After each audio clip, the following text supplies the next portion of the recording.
we're going to be taking apart the PlayStation 1. It's pretty simple. You're only going to need a screwdriver. These are the only screws, or the 6 screws on the bottom holding it together. After that, everything's just going to be pulling stuff apart.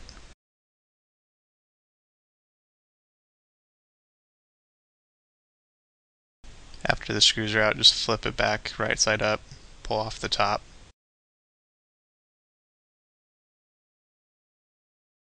To take out the mainboard assembly, just lift it up from the back first, and then push on the controller ports.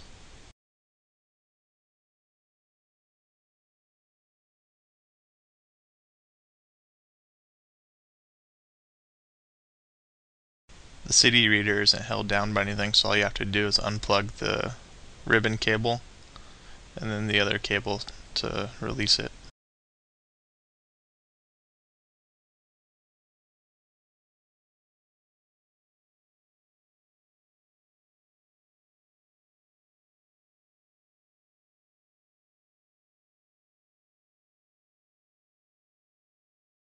Alright, that covers the PlayStation 1.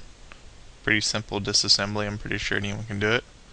Thanks for watching. Comment, rate, subscribe, do whatever.